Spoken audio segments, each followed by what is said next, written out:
In 1998, the fantastic horror film Deep Rising was released on big screens.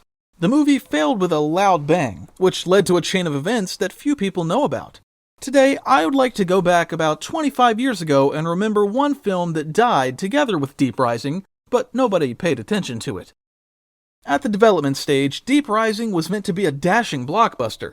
Harrison Ford was supposed to be the star of the movie, and the project budget was $90 million. This is the level of The Fifth Element or Gladiator. Ford personally planned to receive $15 million from the budget of Deep Rising. It was because of Harrison Ford that the film had problems and eventually sank.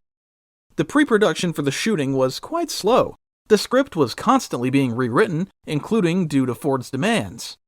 When the movie finally got close to the start of filming, Air Force One was released. Ford had wanted to star in Air Force One for a very long time, but the script of the movie was written under Kevin Costner. It was around him that the studio was running about. Costner eventually chose the film The Postman. When it became obvious to the producers that they wouldn't get Costner in their hands, they turned to Harrison Ford, who had shown interest in the role. Realizing that they could lose the main star, the producers of Deep Rising tried to persuade Ford to stay with them. The actor was offered to increase his fee by $2 million. The studio Sony, which worked on the movie Air Force One, worried that it might lose Harrison Ford after Costner also joined the auction.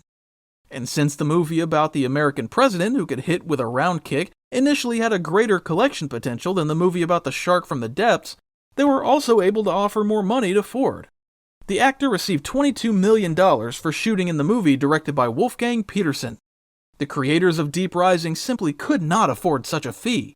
After this event, Deep Rising sharply lost in the budget. Disney was afraid to give out $90 million for a film without a big box office star, and along with that, something else was missing from the movie. It was assumed that Deep Rising would be a prequel to the reboot of King Kong.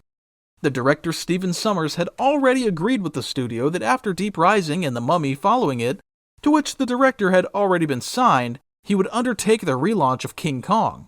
But no matter how hard Sommers resisted and persuaded the studio, after Ford departed from the script of Deep Rising, all hints that the film was the beginning of something more were removed. Sommers, however, did not give up, and at the very end of the filming process, he was still able to convince the studio to insert a hint of Kong in the very finale of the movie.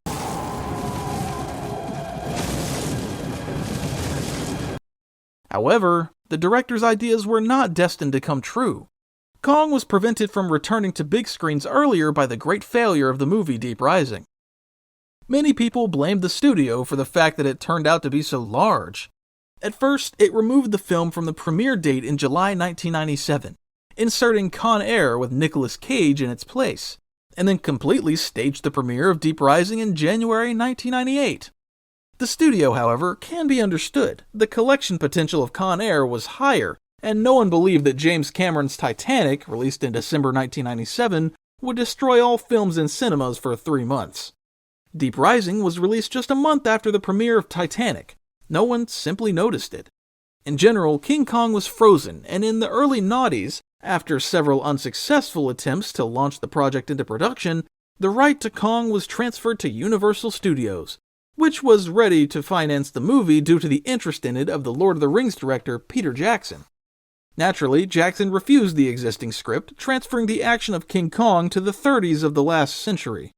With a budget of $45 million, Deep Rising collected only $11 million in the American cinemas. If it wasn't for The Mummy, for which director Stephen Sommers had already been signed, and the filming, which was already underway at that moment, while Deep Rising was sinking under Titanic, most likely the director's career would have ended there. But The Mummy became a big rental hit, and Sommers got the opportunity to shoot his dream project, Van Helsing. Stephen Sommers is a very good craftsman, but very unlucky. His only box office successes are his first 2 mummies.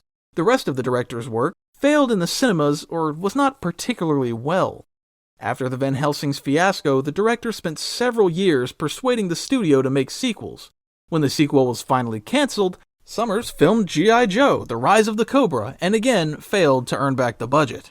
Over the past years, Sommers has made only one small film with Anton Yelchin, which also failed in the cinemas. That was the end of the director's career. Thank you for your attention. Subscribe and stay in touch.